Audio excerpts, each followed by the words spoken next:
जय हिंद आप सभी को। तो चलिए शुरुआत करते हैं आज की इस क्लास में रूटेरिया बीएसएससी सीजल 4 का प्रैक्टिस सेट कंप्लीट करेंगे।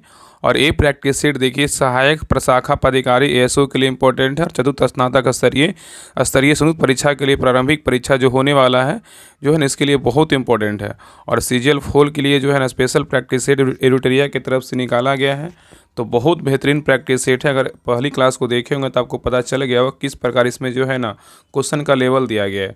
और ये प्रैक्टिस सेट आपका बिहार दरोगा बिहार 10+2 आपका जो इंटर स्तरीय है उसमें सभी में जो है ना आपका सीजल 4 के लिए तो है ही है, सभी में आपका बहुत इंपॉर्टेंट मतलब रहेगा।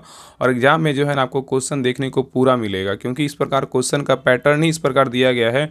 देखिएगा तो आपको पता चल जाएगा। इसमें 25 आपका साइंस है और आपका जीके जीएस और करेंट का है। तो टोटल हम 75 क्वेश्चन करवाते हैं। बाकी आपका मैथ रीडिंग ग्रुप में ज्वाइन करके आप वहाँ से मैथ रीडिंग बना लीजिएगा, ठीक है।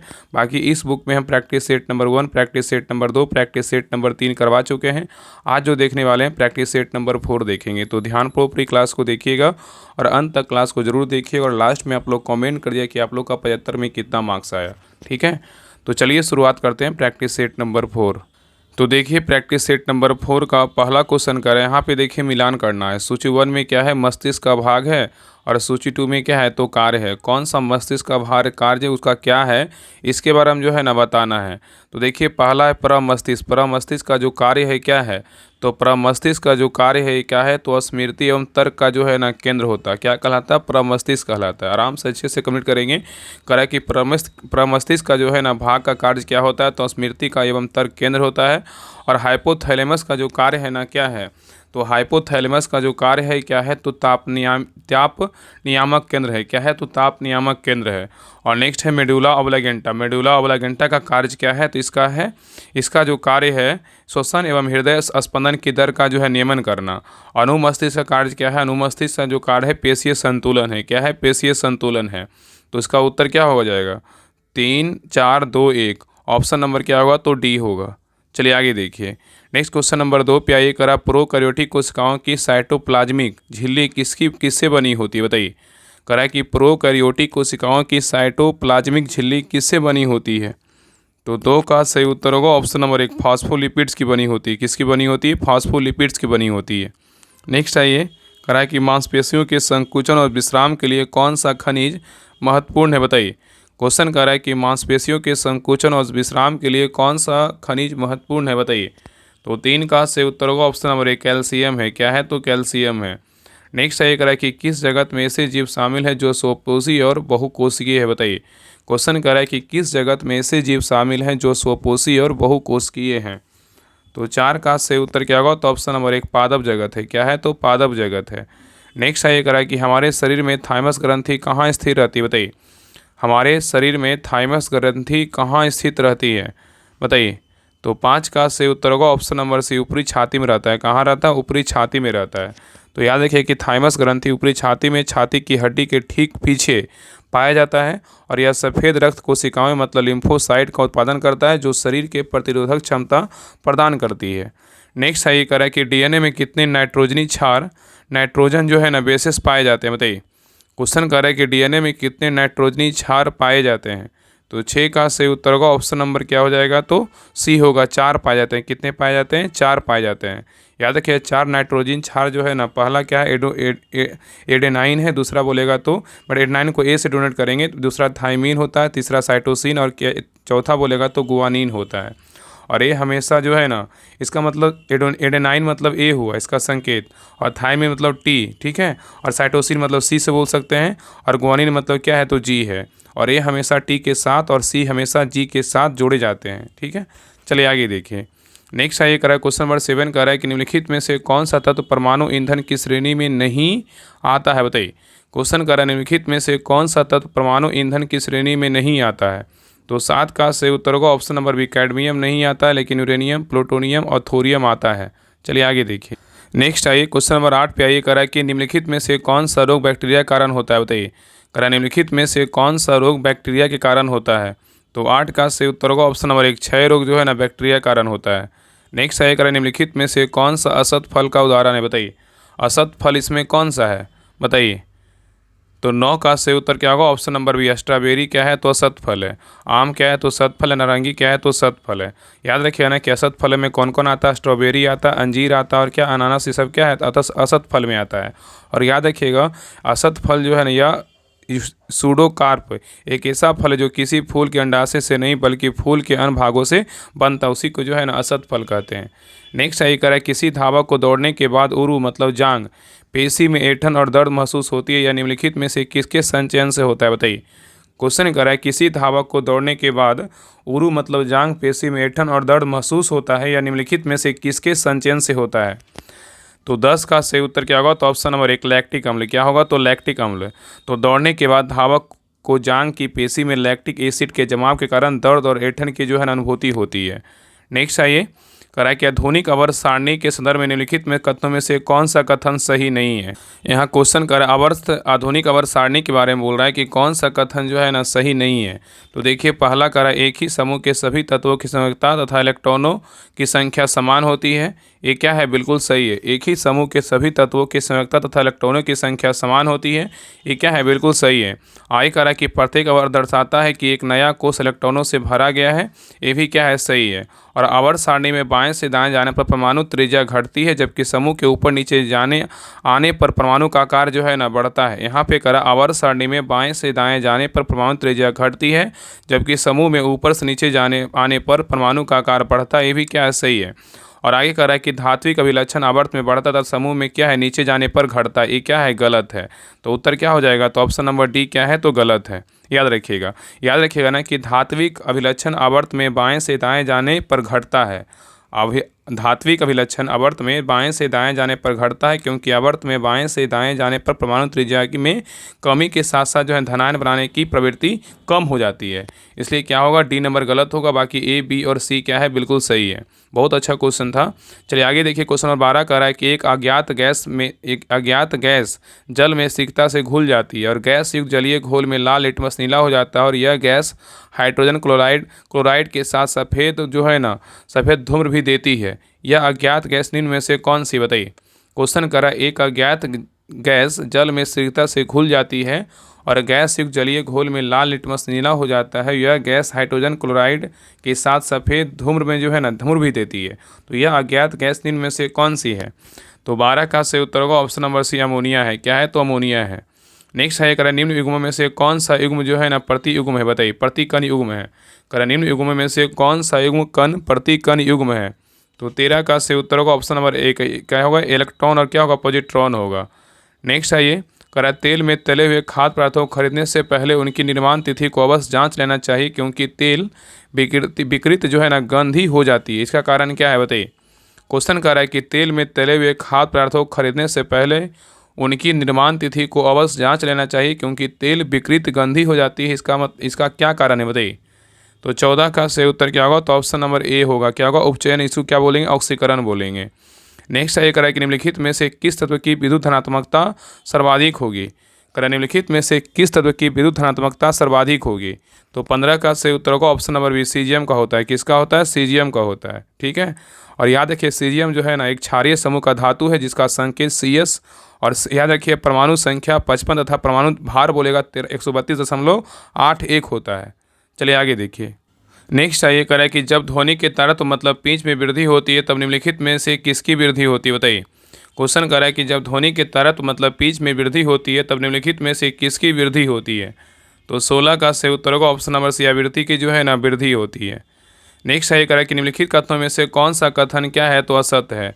कौन इसमें गलत है? गलत के बारे में बताना है। तो देखिए पहला करें जब प्रकाश की समानांतर किरणें खुरदुरे पृष्ठ से परावर्तित होने के पश्चात समानांतर नहीं होती है तब इसे विसरित परावर्तन कहते हैं। ये क्या है? बिल्कुल जो है ना सही है। जब प्रकाश की समानांतर किरणें खुरदुरे पृष्ठ से परावर्तित होने के पश्चात समानांतर नहीं होती है तब इसे विस्तारित परावर्तन कहते हैं। आगे कह रहा है कि चिकने पृष्ठ से प्रकाश के परावर्तन होने की घटना नियमित परावर्तन कहलाती है। ये भी क्या है? बिल्कुल सही है।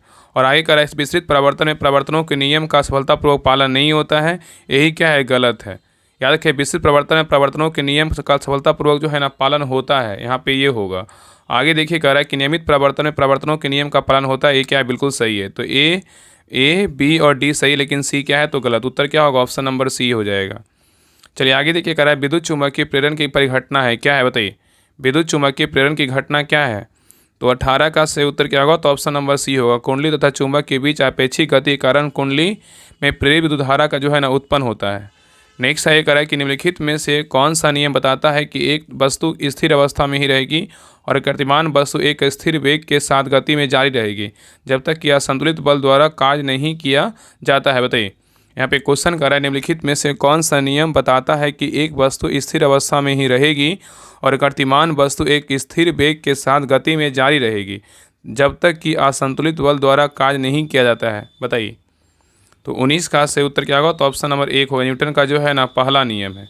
तो न्यूटन का पहला नियम कहता है कि एक स्थिर वस्तु स्थिर ही रहेगी और एक गतिमान वस्तु निरंतर वेग से जो है ना गति करती रहेगी, और इस नियम को जड़त्व के नियम के रूप में जाना जाता है। और किसी वस्तु का उस गति में परिवर्तन का प्रतिरोध उसकी जड़ता के कारण जो है ना जड़ता के कारण होता है।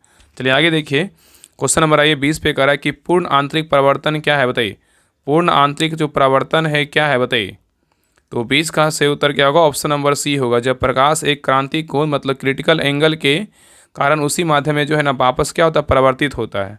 नेक्स्ट आइए, कह रहा है कि ध्रुवीकृत धूप का चश्मा चकाचौंध को कैसे कम करता है। ध्रुवीकृत धूप का चश्मा चकाचौंध को कैसे कम करता है। तो 21 का सही उत्तर होगा ऑप्शन नंबर सी, क्षैतिज रूप से ध्रुवीकृत प्रकाश को फिल्टर करके करता है। नेक्स्ट आइए, कह रहा है गैस में तापमान टेम्परेचर और दबाव प्रेशर के बीच क्या संबंध है। बताइए, गैस में तापमान टेम्परेचर और दबाव प्रेशर के बीच क्या संबंध है। बताइए, तो 22 का सही उत्तर क्या होगा, तो ऑप्शन नंबर ए होगा। जैसे जैसे तापमान बढ़ता है दबाव जो है ना बढ़ता है। कह रहा है गैस में तापमान और दबाव के बीच क्या संबंध है। तो जैसे जैसे तापमान बढ़ता है दबाव क्या होता है, तो बढ़ता है। ठीक है, चलिए आगे देखिए। नेक्स्ट आइए, कह रहा है कि दबाव किसी तरल के क्वथनांक को कैसे प्रभावित करता है। बताइए, दबाव किसी तरल के क्वथनांक को कैसे प्रभावित करता है। बताइए, तो 23 का सही उत्तर क्या होगा, ऑप्शन नंबर 1। बढ़ते दबाव के साथ क्वथनांक क्या होता है, तो बढ़ता है। तो किसी द्रव का क्वथनांक वह तापमान होता है जिस पर द्रव, कह रहा है कि किसी द्रव का क्वथनांक वह तापमान होता है जिस पर द्रव का वाष्प दाब वायुमंडलीय दाब के जो है ना बराबर होता है। नेक्स्ट है, कह रहा है कि माणिक्य और नीलम रासायनिक रूप में कैसे जाने जाते हैं। बताइए, माणिक और नीलम रासायनिक रूप में कैसे जाने जाते हैं। तो 24 का सही उत्तर होगा option number B, aluminium oxide के रूप में जो है ना जाना जाता है।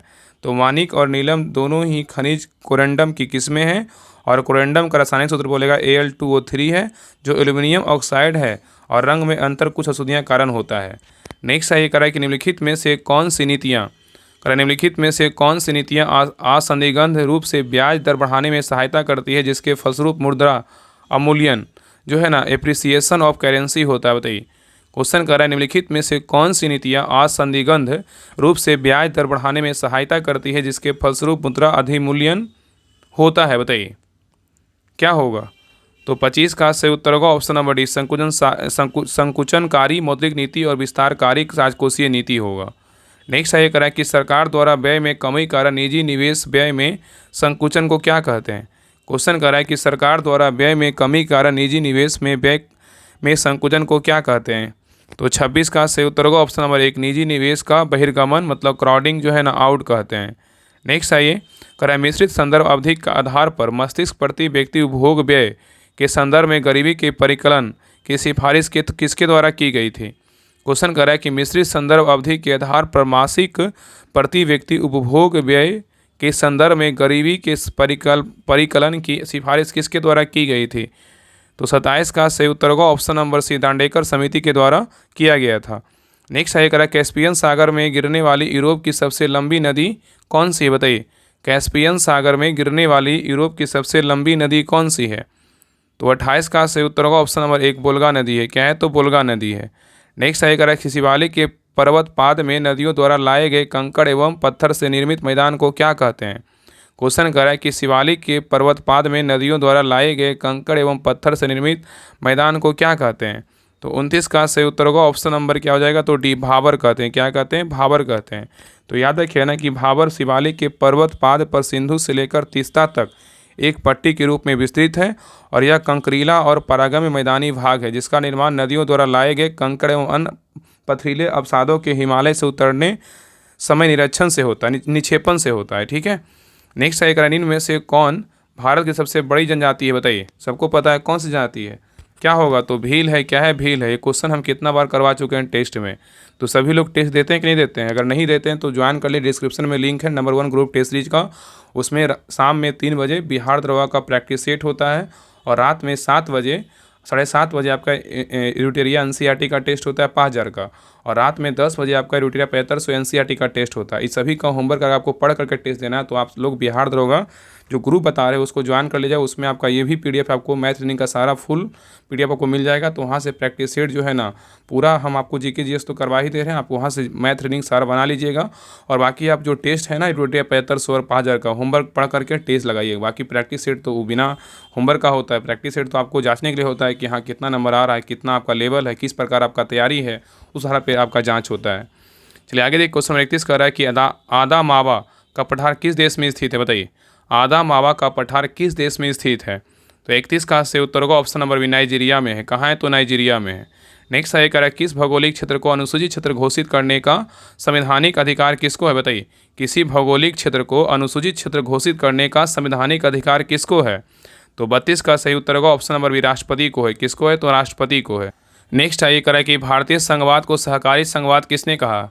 भारतीय संघवाद को सहकारी संघवाद किसने कहा? तो 33 का सही उत्तर होगा ऑप्शन नंबर 1, जी ऑस्टिन ने कहा। कौन कहा? जी ऑस्टिन ने कहा। नेक्स्ट है निम्न में से कौन विषय समवर्ती सूची का है? बताइए, निम्न में से कौन सा विषय समवर्ती सूची का है? तो सही उत्तर क्या होगा? ऑप्शन नंबर बी होगा, आपराधिक मामले जो है ना समवर्ती सूची का विषय है। तो याद रखिए आपराधिक मामले समवर्ती सूची का विषय है, जबकि पुलिस राज्य सूची का विषय, विदेशी रेडियो टेलीविजन जैसे प्रसारण आदि जो है ना संघ सूची का है। पुलिस किसका है? तो राज्य सूची। एक्सेप्शन में जो है ना दिल्ली पुलिस क्या है? तो संघ सूची में है। ठीक है, और बाकी रेडियो और विदेशी टेलीविजन ये सब क्या है? तो जो है ना आपका क्या है? तो संघ सूची है। और आपराधिक मामले बोलेगा तो क्या है? समवर्ती सूची है। नेक्स्ट ये कह रहा है कि मौलिक अधिकार क्या हो सकते हैं? बताइए, मौलिक अधिकार क्या हो सकते हैं? तो 35 का सही उत्तर होगा ऑप्शन नंबर डी, आपातकालीन स्थिति में निलंबित किए जा सकते हैं। नेक्स्ट ये कह रहा है कि भारतीय संविधान को बनाने हेतु भारतीय संविधान सभा के कुल कितने अधिवेशन हुए थे? भारतीय संविधान को बनाने हेतु भारतीय संविधान सभा के कुल कितने अधिवेशन हुए थे? तो 36 का सही उत्तर होगा ऑप्शन नंबर सी, 12 हुए थे। कितने हुए थे? 12 हुए थे। तो भारतीय संविधान के निर्माण में संविधान सभा को 2 वर्ष 11 माह एवं 18 दिन का समय लगा था, और इस दौरान इसके कुल जो है ना 11 अधिवेशन, कितना अधिवेशन हुआ था? 11। ठीक है, याद रखिएगा। और अवधि पूछा है कितना था? 165 दिन हुए थे। और 11वें अधिवेशन के अंतिम दिन 26 नवंबर 1949 को संविधान को अंगीकृत किया गया। इन 11वां अधिवेशन को अतिरिक्त जो है संविधान सभा पुनः 24 जनवरी 1950 को समवेत हुई थी। इसमें सदस्यों द्वारा भारत के संविधान पर हस्ताक्षर किए गए। तो यहाँ पे जो है ना इसका सही उत्तर क्या होगा? तो 12 होगा। चलिए आगे देखिए, यहाँ तो 11 ऑप्शन में भी नहीं, रात हो गया था। चलिए आगे देखिए, आगे कह रहा है कि अगला दिन हुआ था। आगे कह रहा है कि 37वां क्वेश्चन कह रहा है कि संविधान को 26 जनवरी के दिन जो है लागू करने का निर्णय क्यों लिया गया? बताइए, संविधान को 26 जनवरी के दिन लागू करने का निर्णय क्यों लिया गया? तो 37 का सही उत्तर होगा ऑप्शन नंबर 1, कांग्रेस ने इस तिथि को 1930 में स्वतंत्रता दिवस के रूप में मनाया था। नेक्स्ट है ये कह रहा है कि निम्नलिखित कथनों पर विचार कीजिए। इसमें बोल रहा है कौन सा कथन जो है ना सही है? ऑप्शन को पढ़िए और बताइए इसमें कौन सा कथन सही है, बताना है।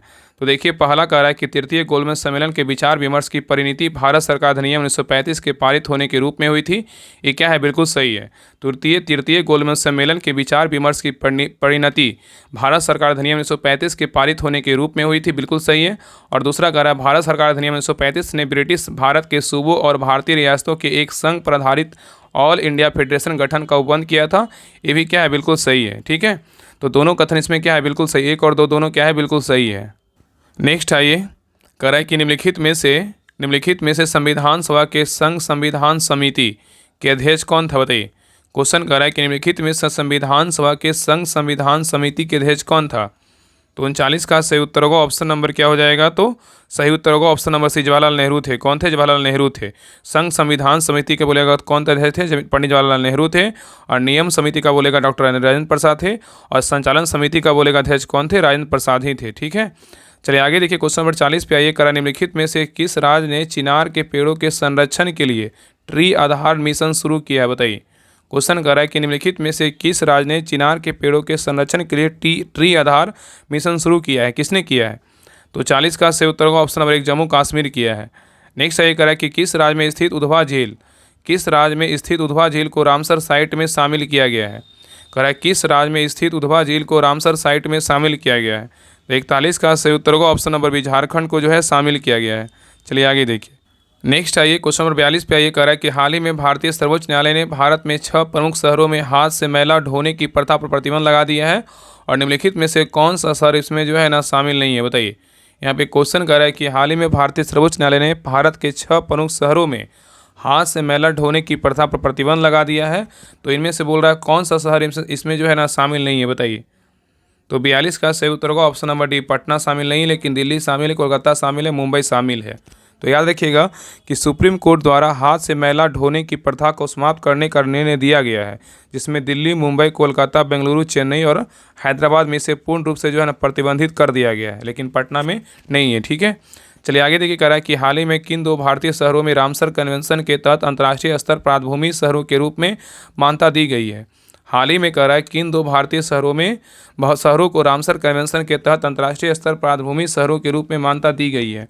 43 का सही उत्तर क्या होगा, तो ऑप्शन नंबर 1 होगा, इंदौर और जो है ना उदयपुर होगा। क्या होगा, इंदौर और उदयपुर होगा। नेक्स्ट आइए। कह रहा है किसे डोगरी भाषा हेतु साहित्य अकादमी पुरस्कार 2025 से सम्मानित किया गया है। कह रहा है किसे डोगरी भाषा हेतु साहित्य अकादमी पुरस्कार 2025 से सम्मानित किया गया है। तो 44 का सही उत्तर क्या होगा, तो ऑप्शन नंबर हो जाएगा ए, चमन अरोड़ा को सम्मानित किया गया है। नेक्स्ट आइए। कह रहा है कि राजकोषीय स्वास्थ्य सूचकांक 2025 को किसने जारी किया है, बताइए। राजकोषीय स्वास्थ्य सूचकांक 2025 को किसने जारी किया है। तो 45 का सही उत्तर क्या होगा, तो ऑप्शन नंबर 1, नीति आयोग ने जारी किया। कौन किया, नीति आयोग जारी किया है। नेक्स्ट आइए। कह रहा है कि भारत की पहली सामरिक अर्ध बैलिस्टिक मिसाइल प्रलय को गणतंत्र दिवस परेड 2025 में प्रदर्शित किया गया, इसे किस संगठन द्वारा विकसित किया गया, बताइए। क्वेश्चन कर रहा है कि भारत की पहली सामरिक अर्ध बैलिस्टिक मिसाइल प्रलय को गणतंत्र दिवस परेड 2025 में प्रदर्शित किया गया, तो इसे किस संगठन द्वारा विकसित किया गया है। तो 46 का सही उत्तर होगा ऑप्शन नंबर बी, DRDO के द्वारा विकसित किया गया है। नेक्स्ट आइए। कह रहा है कि 38वां राष्ट्रीय खेल का आयोजन कहाँ किया गया है। 38वां राष्ट्रीय खेल का आयोजन कहाँ किया गया है। तो 47 का सही उत्तर होगा ऑप्शन नंबर डी, उत्तराखंड में किया गया है। नेक्स्ट आइए। कह रहा है कि हाल ही में भारतीय नागरिक शुभांशु शुक्ला द्वारा किस मिशन के तहत अंतरिक्ष में यात्रा किया गया, बताइए। कह रहा है कि हाल ही में भारतीय नागरिक शुभांशु शुक्ला द्वारा किस मिशन के तहत अंतरिक्ष यात्रा किया गया है। तो 48 का सही उत्तर होगा option number B, Axiom mission. क्या होगा, एक्सियोम मिशन। तो स्पेस एक्स द्वारा संचालित एक्सियोम मिशन 4 के तहत शुभांशु शुक्ला सहित 4 लोगों को अंतर्राष्ट्रीय अंतरिक्ष स्टेशन जो है ले जाया गया। नेक्स्ट आइए। करा कि भारतीय प्रधानमंत्री नरेंद्र मोदी को किस देश के सर्वोच्च सम्मान जो है ना grand cross the order of Makarios से सम्मानित किया गया, बताइए। क्वेश्चन कर रहा है कि भारतीय प्रधानमंत्री श्री नरेंद्र मोदी को किस देश के सर्वोच्च सम्मान grand cross the order of Makarios से सम्मानित किया गया है। तो 49 का सही उत्तर होगा ऑप्शन नंबर बी, साइप्रस। कौन सा देश है, तो साइप्रस किया है। नेक्स्ट है कोडाइकनाल और वेधशाला से संबंधित कथन पर जो है ना विचार कीजिए। यहाँ पे करा है कोडाइनाल और वेधशाला से संबंधित, कोडाइकनाल सौर वेधशाला, क्या है, कोडाइकनाल सौर वेधशाला से संबंधित कथन पर जो है विचार की, इसमें कौन सा कथन सत्य है इसके बारे में बताना है। तो देखिए पहला कह रहा है यह तमिलनाडु में स्थित है, बिल्कुल क्या है, तो सही है। और आगे कह रहा हाल ही में अंतर्राष्ट्रीय सौर सम्मेलन की इसकी 125वीं वर्षगांठ मनाई गई, ये भी क्या है, तो सही। इसमें सही उत्तर क्या होगा, ऑप्शन नंबर सी, 1 और 2 दोनों क्या है, बिल्कुल सही है। नेक्स्ट है कह रहा है कि गुजरात सरकार ने किस गांव को राज्य का पहला जैव विविधता विरासत स्थल घोषित किया है, बताइए। कह रहा है गुजरात सरकार ने किस गांव को राज्य का पहला जैव विविधता विरासत स्थल घोषित किया है। तो 51 का सही उत्तर को ऑप्शन नंबर धनेरी को घोषित किया है। नेक्स्ट है कह रहा है कि हाल ही में भारत में वार्षिक शिक्षा नीति रिपोर्ट 2024 किस संगठन द्वारा जारी किया गया, बताइए। क्वेश्चन कह रहा है कि हाल ही में भारत में वार्षिक शिक्षा स्थिति रिपोर्ट ASER 2024 किस संगठन द्वारा जारी किया गया है।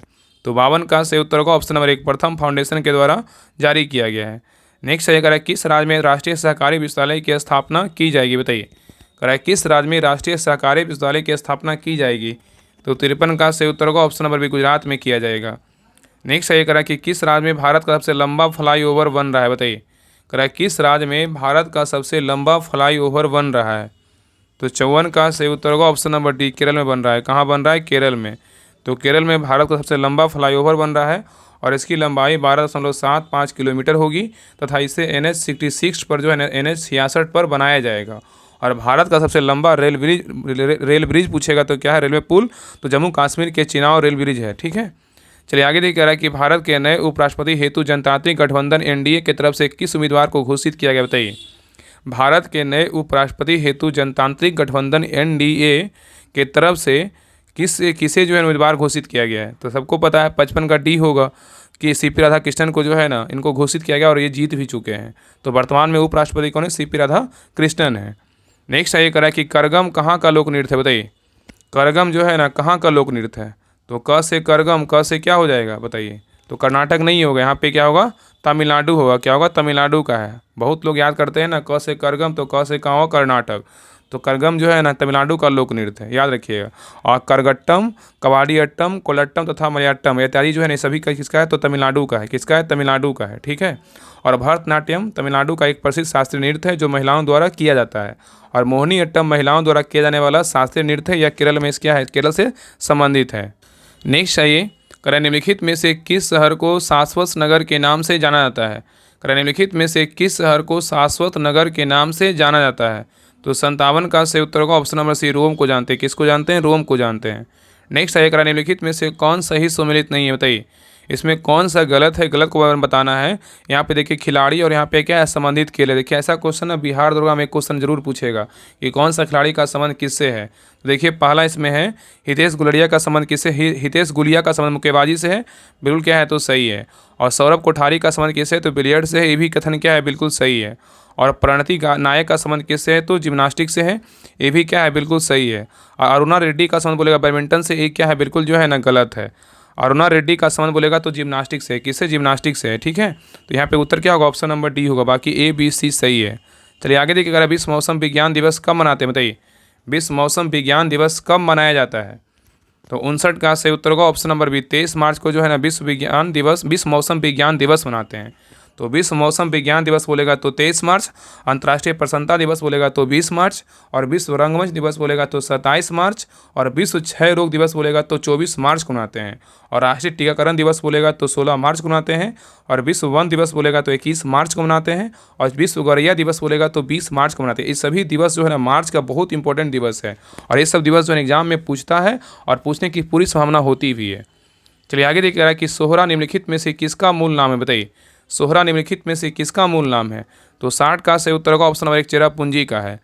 नेक्स्ट है करा कि पूर्वी पश्चिमी मतलब पूर्व पश्चिम गलियारा में सबसे पूर्वी भाग कौन सा? बताइए, पूर्व पश्चिम गलियारा में सबसे जो है ना पूर्वी भाग में कौन सा है? बताइए क्या होगा? तो 61 का से उत्तर का ऑप्शन नंबर एक सिलचर है। क्या है? तो सिलचर है। तो याद रखिएगा ना कि उत्तर दक्षिण पूर्व पश्चिम गलियारा भारत में सबसे बड़ी चल रही राजमार्ग परियोजना है। पूर्वी छोर में बोलेगा तो सिलचर है, पश्चिमी छोर में बोलेगा पोरबंदर है, उत्तरी क्षेत्र में बोलेगा तो श्रीनगर है, और दक्षिणी छोर में बोलेगा तो कौन है? कन्याकुमारी है। चलिए आगे देखिए। नेक्स्ट है निम्नलिखित में से कौन सा पारिस्थितिकी तंत्र का अजैविक घटक नहीं है? बताइए, यहाँ पे बोल रहा है निम्नलिखित में से कौन सा पारिस्थितिकी तंत्र का अजैविक घटक नहीं है? तो 62 का से उत्तर का ऑप्शन नंबर पादप नहीं है, लेकिन तापमान, खनिज पदार्थ और वायु है। नेक्स्ट है कि विज्ञान और प्रौद्योगिकी के लिए शांति स्वरूप भटनागर पुरस्कार किसके द्वारा दिया जाता है? बताइए, विज्ञान और प्रौद्योगिकी के लिए शांति स्वरूप भटनागर पुरस्कार किसके द्वारा दिया जाता है? तो 63 का से उत्तर होगा ऑप्शन नंबर एक, वैज्ञानिक और औद्योगिक अनुसंधान परिषद के द्वारा दिया जाता है।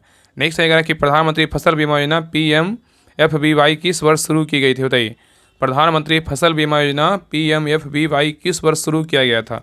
तो 64 का से उत्तर होगा ऑप्शन नंबर सी, 2016 में शुरू किया गया था। नेक्स्ट आएगा कि भारत के राष्ट्रीय पुष्प का वैज्ञानिक नाम क्या है? बताइए, भारत के राष्ट्रीय पुष्प का वैज्ञानिक नाम क्या है? तो 65 का से उत्तर क्या होगा? तो ऑप्शन नंबर एक, नीलम्बो नुसिफेरा है। क्या है? नीलम्बो नुसिफेरा है। नेक्स्ट आएगा कि आल्प्स पर्वत किन देशों में फैले हुए हैं? बताइए, आल्प्स पर्वत किन देशों में फैले हुए हैं? तो 66 का से उत्तर क्या होगा? तो ऑप्शन नंबर हो जाएगा बी, फ्रांस, स्विट्जरलैंड, इटली और क्या ऑस्ट्रिया में जो है ना फैला हुआ है।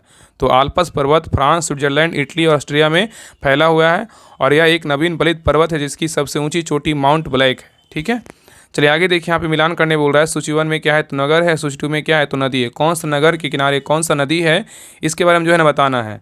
देखिए पहला है जो सेंट पॉल मिनियापोलिस जो है नगर किस नदी किनारे है? तो इसका क्या हो जाएगा? तो मिसिसिपी नदी किनारे है। क्या है? मिसिसिपी नदी किनारे है। और खार्तूम नगर बोलेगा, खार्तूम शहर बोलेगा किस नदी किनारे है? तो ये नील नदी किनारे है। ठीक है। और बुडापेस्ट बोलेगा किस नदी किनारे है? बुडापेस्ट बोलेगा तो डेन्यू नदी किनारे है।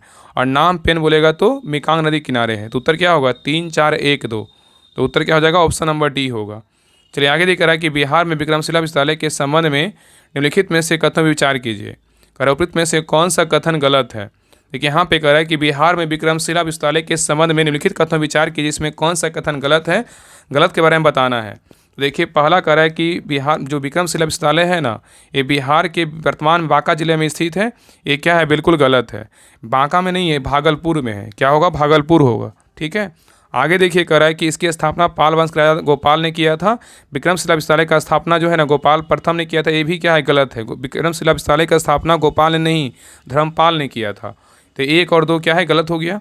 आगे कह रहा है कि बौद्ध धर्म का बद्रियान संप्रदाय यहाँ फला फूला। ये क्या है, बिल्कुल सही है। और यहाँ खगोल विज्ञान, तर्क शास्त्र, कानून, व्याकरण और दर्शन जैसे अन्य विषयों में भी पढ़ाए जाते थे। ये भी क्या है, सही है। तो इसमें गलत पूछा था, तो 1 और 2 क्या है, तो गलत है। उत्तर क्या होगा, 1 और 2।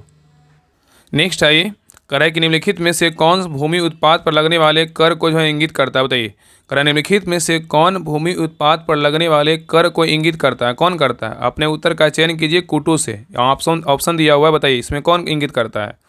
तो 69 का सही उत्तर होगा ऑप्शन नंबर डी। यहाँ पे क्या होगा, खराज करता है, उसके बाद कौन करता है, उस्र करता है, और उसके बाद मुक्तई करता है। ठीक है, तो यहाँ पे उत्तर क्या होगा, ऑप्शन नंबर डी हो जाएगा। याद रखिएगा ना कि जो खुम्स होता है ना, खुम्स भूमि उत्पाद पर लगने वाला कर नहीं था, अपितु यह एक धर्मनिरपेक्ष जो है ना, धर्मनिरपेक्ष कर था। और खुम्स लूट का धन था, 2 युद्ध में शत्रु राज की जनता से लूट से प्राप्त होता था, इसलिए खुम्स यहाँ पे नहीं होगा। नेक्स्ट है, यहाँ पे देखिए मिलान करने बोल रहा है। सूची 1 दिया हुआ है और सूची 2 है। सूची 1 में क्या है, तो 1857 के विप्लव के नायक है। और सूची 2 में क्या है, तो उनके जो है ना कार्य क्षेत्र है। तो बताइए बख्त खां का जो कार्य क्षेत्र था क्या था, बताइए। बख्त खां का जो कार्य क्षेत्र था क्या था, तो बख्त खां का बोलेगा तो क्या था, दिल्ली है। क्या है, दिल्ली है। मौलवी अहमदुल्ला का क्या है, तो इनका जो है ना अवध है। कुंवर सिंह का बोलेगा तो क्या है, कुंवर सिंह का बोलेगा तो आरा है। नाना साहेब का बोलेगा तो कानपुर है। ठीक है, तो सही उत्तर क्या होगा, तो यहाँ पे हो जाएगा सी होगा, 4 1 3 2। ठीक है, याद रखिएगा। तो यहाँ पे आगे फिर से देखिए रिपीट करवा दें। बख्त खां का बोलेगा तो क्या हो जाएगा, तो दिल्ली। और मौलवी अहमदुल्ला का बोलेगा तो अवध। कुंवर सिंह का बोलेगा तो क्या हो जाएगा, कुंवर सिंह का क्या हो जाएगा, आरा। नाना साहब का बोलेगा तो क्या हो जाएगा, कानपुर हो जाएगा। चलिए आगे देख रहा है कि भारत ट्रेड यूनियन कांग्रेस के पहले अध्यक्ष कौन थे, बताइए। भारत ट्रेड यूनियन कांग्रेस के पहले अध्यक्ष कौन थे, तो 71 का सही उत्तर होगा ऑप्शन नंबर सी, लाला लाजपत राय थे। कौन थे, लाला लाजपत राय थे। नेक्स्ट है, निम्नलिखित में से किसने खिलाफत आंदोलन का प्रारंभ किया था, नीचे दिए कूट के सही उत्तर का जो है ना चयन कीजिए। यहाँ पहले क्वेश्चन को समझिए। करा निम्नलिखित में से किसने खिलाफत आंदोलन का प्रारंभ किया था, नीचे दिए कूट का सही उत्तर का चयन कीजिए। इसमें किसने प्रारंभ किया था खिलाफत आंदोलन को, तो 72 का सही उत्तर क्या होगा, तो ऑप्शन नंबर यहाँ पे बी हो जाएगा। 1 2 4 मतलब यहाँ पे शौकत अली, मोहम्मद अली और क्या होगा, अब्दुल कलाम आज़ाद की ने किया था। तो यहाँ पे उत्तर क्या होगा, 1 2 और 4 होगा। चलिए आगे देखिए क्वेश्चन नंबर 73 पे ये कह रहा है कि कांग्रेस ने पहली बार भारत की स्वतंत्रता का प्रस्ताव पारित किया था, कब, बताइए। कांग्रेस ने कब जो है पहली बार भारत की स्वतंत्रता का प्रस्ताव पारित किया था, तो 73 का सही उत्तर होगा ऑप्शन नंबर 1929 ईस्वी में किया था। नेक्स्ट है, कह रहा है कि निम्नलिखित में से कौन सही सम्मिलित नहीं है। यहाँ पे गलत बोल रहा है, कौन इसमें गलत है, 3 क्या है तो सही है। सूची 1 में क्या है, तो राजवंश है। और सूची 2 में क्या है, सिक्कों से प्रयोग जो है ना धातुएं हैं। तो यहाँ पे देखिए पहला यहाँ पे कह रहा है कुषाण जो राजवंश था, इसका सिक्के में प्रयुक्त धातु क्या था, तो स्वर्ण एवं ताम्र था, बिल्कुल क्या है, तो सही है। और गुप्त वंश का बोलेगा तो कौन था, रजत एवं स्वर्ण था, बिल्कुल क्या है, सही है।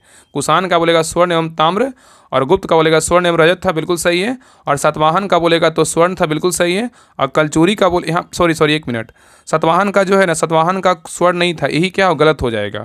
और कलचूरी का बोलेगा रजत, स्वर्ण रजत एवं ताम्र होगा, ये क्या है, तो सही है। तो कुषाण का बोलेगा तो स्वर्ण ताम्र, गुप्त का बोलेगा तो स्वर्ण रजत, और कलचूरी का बोलेगा तो स्वर्ण और रजत एवं ताम्र है। इसमें गलत क्या है, तो सी नंबर क्या है, तो गलत है। याद रखिएगा ना कि कुषाणों ने सर्वप्रथम भारत में बड़े पैमाने पर शुद्ध स्वर्ण के सिक्के चलवाए थे, और भारत में सर्वप्रथम हिंद वंश शासकों ने स्वर्ण सिक्के चलवाए थे। स्वर्ण के अतिरिक्त कुषाणों के ने ताम्र सिक्के चलवाए थे। तो यहाँ पे जो है ना बहुत पॉइंट याद रखिएगा, मतलब पॉइंट तो यहाँ पे बहुत सारा है, वहाँ से क्वेश्चन पूछता भी है। ठीक है, तो ये इसमें जो है ना गलत क्या है, तो ऑप्शन नंबर सी क्या है, तो गलत है। बाकी तीनों क्या है, तो सही है। यहाँ पर सिंपल याद रखिएगा ना कि सातवाहन जो है ना स्वर्ण सिक्का नहीं चलवाया था। सातवाहन जो है सोने का सिक्का नहीं चलवाया था। अगर क्वेश्चन में अगर पूछेगा सातवाहन ने सोने का सिक्का चलवाया था, तो नहीं चलवाया था। सातवाहन जो था चांदी, तांबा, शीशे एवं प्रोटीन मतलब तांबा, चांदी व शीशा मिश्रित सिक्के जो है ना चलवाया था। कौन, सातवाहन। चलिए आगे देखिए लास्ट क्वेश्चन पे ये करा कि क्वेश्चन 75 कह रहा है डच ईस्ट इंडिया कंपनी ने किस वर्ष पटना में अपना कारखाना स्थापित किया था। डच ईस्ट इंडिया कंपनी ने किस वर्ष पटना में अपना कारखाना स्थापित किया था, कब किया था, तो इसका सही उत्तर क्या होगा, तो ऑप्शन नंबर 1632 में किया था। कब किया था, 1632 में किया था। तो वर्ष 1632 में डच ईस्ट इंडिया ने पटना में अपना कारखाना स्थापित किया, जो वर्तमान में पटना कॉलेज के उत्तरी परिसर के रूप में जो है ना देखा जा सकता है। ठीक है, तो ये रहा आपका 75 क्वेश्चन जीके जीएस करंट का और साइंस का रहा। बाकी आप सभी लोग देखिए यहाँ से जो है ना आपका 76 नंबर से मैथ और रीजनिंग का क्वेश्चन है, तो 25 आपका मैथ रहता है और 50 आपका रीजनिंग रहता है। तो ग्रुप ज्वाइन कर लीजिए। आपको ग्रुप में जो है ना आपका फुल सोल्यूशन के साथ, बहुत लोग बोलते हैं कि इसका पीडीएफ दीजिए, तो पहले बना करके क्लास देखेंगे। तो आप इस ग्रुप को ज्वाइन कर लीजिए, बिहार दरोगा बैच 4 को। उसमें आपको जो है ना पीडीएफ आपको मिल जाएगा, तो वहाँ से आप मैथ रीजनिंग बना लीजिएगा। और जो भी क्वेश्चन गलत होता है सोल्यूशन पीडीएफ में साथ में रहता है पीडीएफ में, तो आप वहाँ से जो है ना हेल्प ले सकते हैं।